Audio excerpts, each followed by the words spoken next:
Hi friends, இந்த video தள்ளி விட்றாதீங்க. உங்கள் மீனவன் முனி பாஸ்கர் வீடியோ பாருங்கள். காரைக்காலிலிருந்து வந்து எங்கள் இடத்துல வலை வலித்து நாசனம் பண்ணுறாங்க. எங்களுக்கு இப்போ மீனே கிடைக்கல. நாங்கள் எல்லாம் வீட்டில் தான் இருக்கிறோம். பாருங்கள், பெரிய பெரிய போட்டு அதுங்கிட்ட போனால் ஒன்றுமே செய்ய முடியல எங்களால்.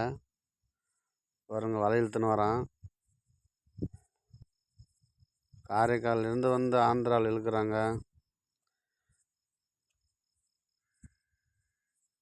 ஒன்றுமே பட மாட்டேங்குது எங்களுக்கு. அவங்க வந்து காரைக்காலிலேருந்து வந்து எல்லா மீனும் பிடிச்சிட்டு போயிடுறாங்க. பாருங்கள், எவ்வளோ பெரிய போட்டு பாருங்கள். அவங்க கிட்ட போனாவே எங்களை கல் எடுத்து அடிக்கிறாங்க. அது அதேமாரி இது போட்டு பாருங்கள். அந்த போட்டில் எல்லாம் இருக்குது. கல் இருக்குது, கட்டை இருக்குது. கடலில் தொழில் பண்ண வரல. அவங்க சண்டைக்கு வந்தால், அடிக்கிறதுக்கு வந்தால் கல் எல்லாம் வச்சுன்னுக்கிறாங்க. இதுக்கு ஒரு முடிவு நீங்கள் இந்த கவர்மெண்ட் தான் எடுத்து எங்களுக்கு நடவடிக்கை எடுக்கணும்.